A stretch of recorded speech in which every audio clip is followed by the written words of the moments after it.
Halo semuanya, kali ini Mimin akan membawakan alur cerita dari film Korea yang berjudul Innocence.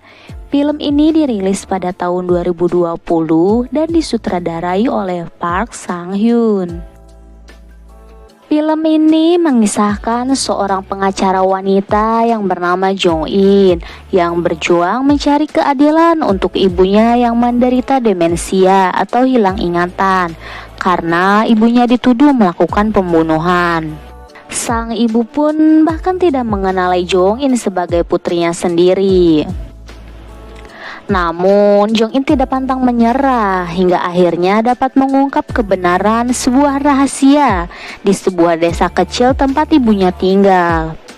Yuk, kita simak aja alur ceritanya, guys. Di awal film diperlihatkan seorang wali kota Choi yang datang ke pemakaman temannya yang bernama Tae-so, yang merupakan suami dari Hwaja. Di sana, wali kota Choi beserta teman-temannya disuguhkan minuman arak. Setelah meminum arak tersebut, ia beserta teman-temannya mengalami keracunan. Bahkan 3 temannya meninggal dunia.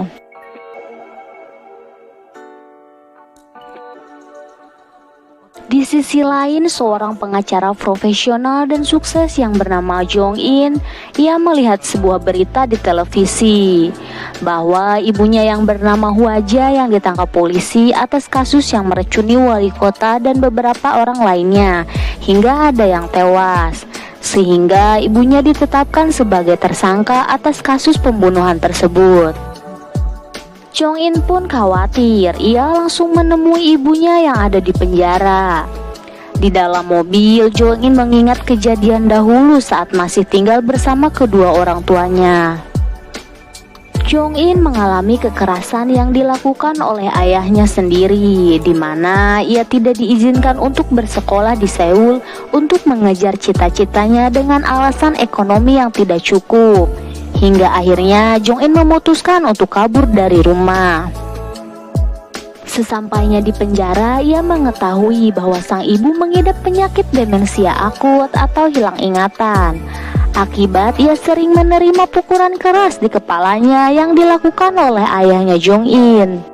Jong-in sedih, ia langsung pergi ke tempat TKP untuk mengumpulkan bukti-bukti yang ada. Di sidang pertama ibunya, Jong-in pun menghadirinya. Di sana ia menemukan beberapa hal aneh yang terjadi. Hanya bukti-bukti yang tidak langsung yang dihadirkan di persidangan. Baik polisi, saksi, bahkan pengacara ibunya tidak mempertanyakan hal tersebut. Pengacaranya pun tidak peduli dan tidak membantu ibunya sama sekali dan membenarkan kasus pembunuhan tersebut. Hingga akhirnya Jong-in memutuskan untuk menjadi pengacara ibunya.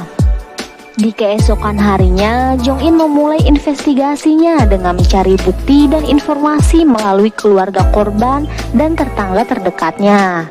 Namun di sana Jong-in mendapatkan hinaan dan cacian dari mereka. Di tengah investigasinya, Jong-in tidak sengaja melihat seseorang yang menyelinap masuk ke rumahnya. Di sana kecurigaan Jong-in semakin kuat. Ia mulai mencari bukti melalui rekaman CCTV dan meminta rekan kerjanya di kepolisian. Di sana Jong-in mengetahui bahwa ibunya sudah menandatangani surat pengakuan bersalah demi melindungi adik laki-lakinya, Jong-soo yang mengidap autis, karena Jong-soo dituduh sebagai kaki tangan. Dan temannya pun memberikan beberapa bukti lainnya yang menguatkan untuk di persidangan nanti. Pada saat di persidangan, Jong-in menampilkan bukti bahwa jaksa, saksi, hingga polisi yang menjadi saksi di persidangan pertama ibunya adalah teman dekat satu sama lain. Hingga mereka semua bekerja sama untuk mengatur bukti-bukti untuk menyudutkan ibunya Jong-in.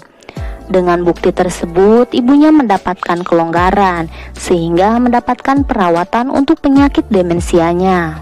Namun, saat Jong-in menemui dokter, ibunya kabur dari rumah sakit dan ditemukan sedang duduk di pinggir danau. Di sana ibunya terlihat aneh dan terus mengatakan, "Ini tempatnya." Karena ibunya kabur, terpaksa ia kembali dibawa polisi ke sel tahanan. Jong-in secara tidak sengaja bertemu dengan teman lamanya yang bernama Wang Yong yang sama-sama bekerja sebagai polisi. Wang Yong mengatakan bahwa 3 bulan yang lalu ibunya pernah mendatangi kantor polisi dan melaporkan bahwa suaminya adalah seorang pembunuh. Wang Yong pun memberitahu mengenai kasino yang akan dibangun di kota tersebut. Jong-in pun curiga mengenai pembangunan kasino tersebut. Ia pun mencari tahu melalui pengacara ibunya dahulu. Di sana, Jong-in mendapati hal yang aneh pada si pengacara. Untuk itu, ia dengan sengaja meninggalkan HP-nya dalam keadaan merekam di ruangan itu untuk merekam pembicaraannya. Dari rekaman tersebut, Jong-in sangat yakin bahwa kasus ibunya berhubungan dengan kasino tersebut. Di malam harinya, Jong-in pergi ke rumahnya mencari bukti-bukti lain. Di sana ditemukan surat tabungan dan terdapat juga jejak kaki. Beberapa saat kemudian ada seseorang yang keluar dari dalam kamar dan mencoba untuk melarikan diri.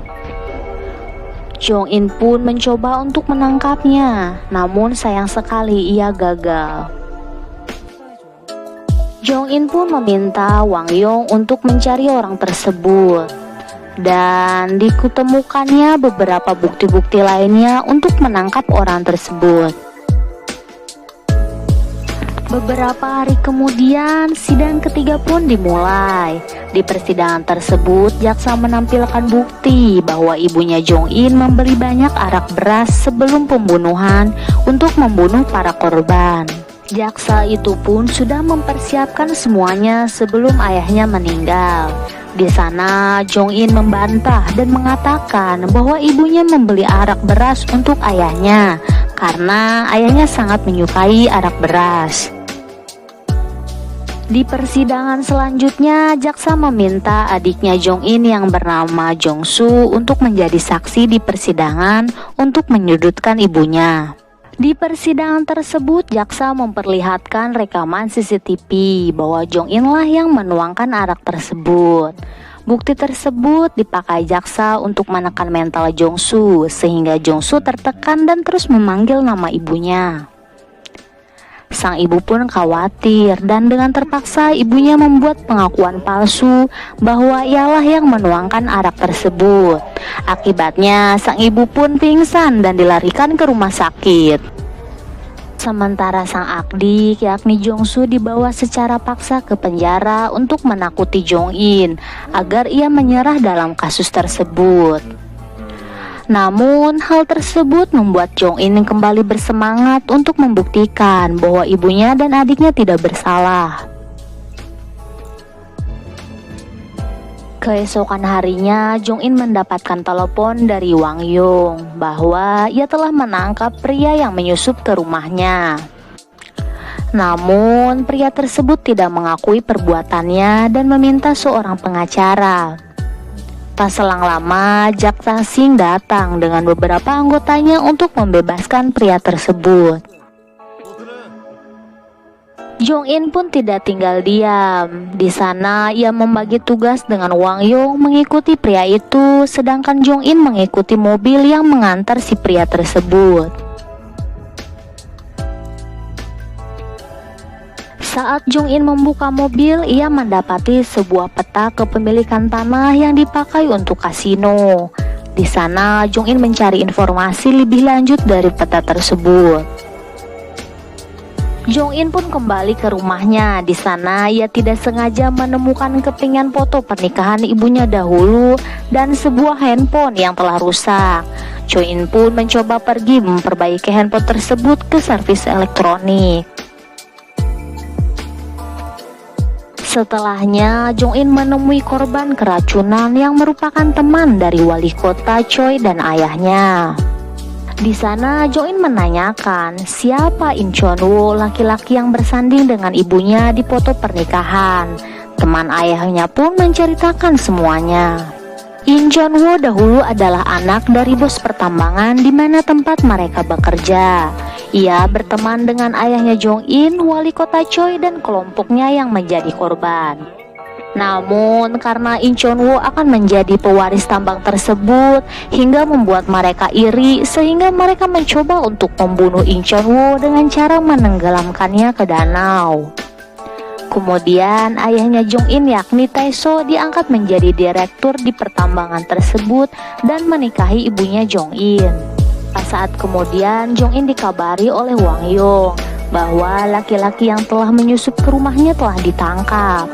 Dan si pria tersebut pun mengaku bahwa ia disuruh oleh Bang Jong Hwan, yakni saksi di persidangan pertama ibunya, untuk mengambil sesuatu di rumah Jong In. Tak disadari oleh Jong In, Bang Jong Hwan mengikutinya di perjalanan. Di sana Bang Jong Hwan mencoba membunuh Jong In dengan mencelakainya. Untung saja Jong In masih bisa selamat dari kecelakaan tersebut. Terbangun, Jong In mempertanyakan kertas yang diambil pencuri di rumahnya. Kertas tersebut adalah sebuah peta Daecheon yang wilayahnya sudah terbagi nama-nama, yakni wali kota Choi dan kelompoknya yang menjadi korban keracunan. Peta tersebut mengingatkan Jong In pada persahabatan wali kota Choi dan kelompoknya.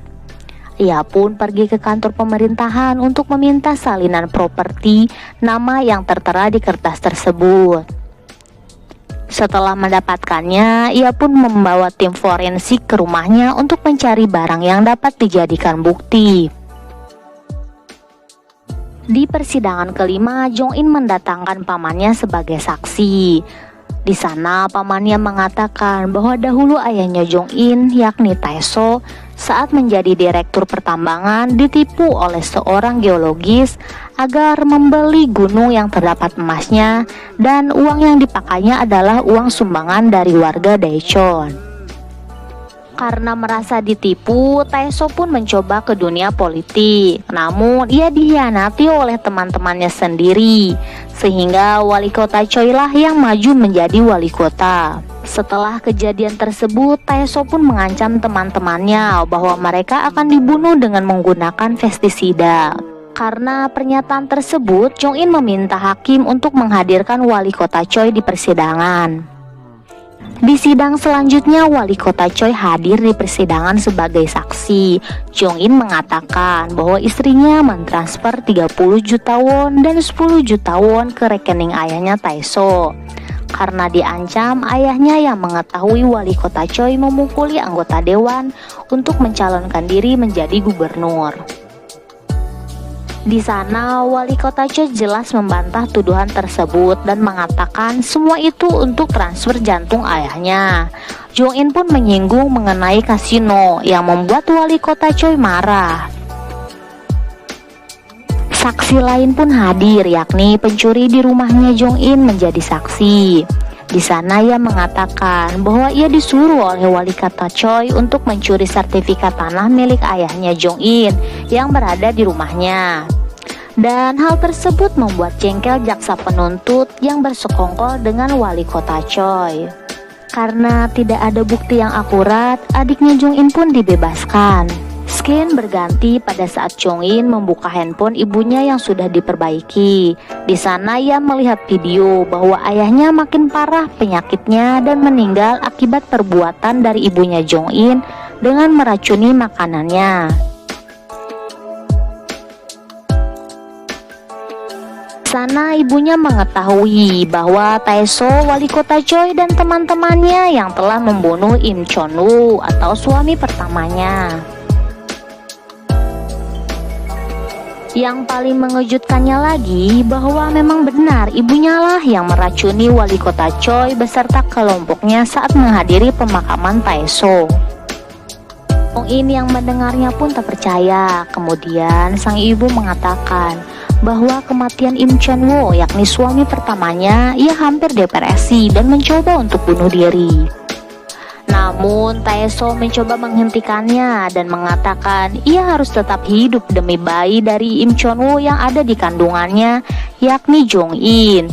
Dan kemudian Tae-so menikahi ibunya Jong In. Fakta tersebut membuat Jong In dilema. Di satu sisi ia ingin mengeluarkan ibunya dari penjara, Namun di sisi lain ibunya lah yang dalang dari pembunuhan tersebut dan bersalah. Di sana Jong-in pun meluapkan semua kesedihannya.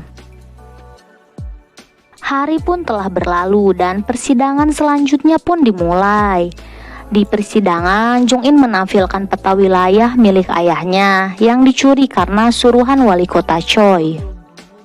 Jong-in mengatakan bahwa ayahnya ditipu oleh ahli geologi yang merupakan keponakan dari wali kota Choi. Ayahnya mengajak warga untuk membeli tanah yang dianggap tambang emas tersebut. Namun ternyata tanah tersebut hanyalah tanah kosong dan tidak ada emas di dalamnya. Menipu Taeso dan warga dengan keuntungan yang sangat besar. Kemudian Taeso menjualnya kepada kelompok wali kota Choi dengan harga murah dan dijual kembali dengan harga mahal untuk pembangunan kasino yang uangnya digunakan untuk dana pemilu wali kota Choi. Dengan bukti peta kepemilikan tanah atas nama keluarga wali kota Choi, sudah pastinya ia mendapatkan keuntungan dari bisnis itu. Namun wali kota Choi pun tetap membantah. Hingga akhirnya Jong-in mengutarakan perkataan yang sulit dipercaya. Di sana ia mengatakan bahwa pembunuh sebenarnya yang meracuni mereka semua adalah ayahnya, yakni Taeso, dengan alasan membalaskan dendamnya kepada wali kota Choi dan kelompoknya yang telah menipunya, dan ditambah lagi ia sudah sakit dan kondisinya yang sangat parah. Sehingga Taeso melancarkan aksinya dengan meracuni mereka dengan pestisida.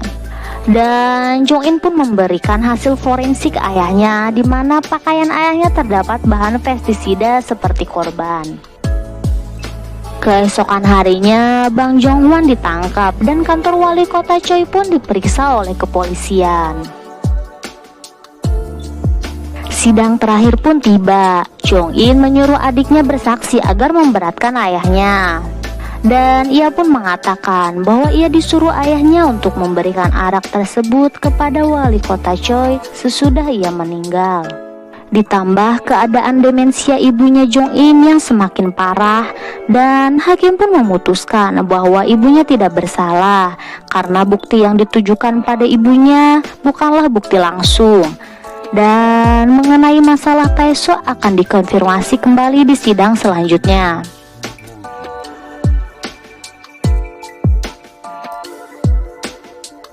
Jong-in pun kembali bersama ibunya dan adiknya dengan hidup bahagia. Dan film pun telah berakhir. Jangan lupa like, komen, dan subscribe ya. Bye-bye.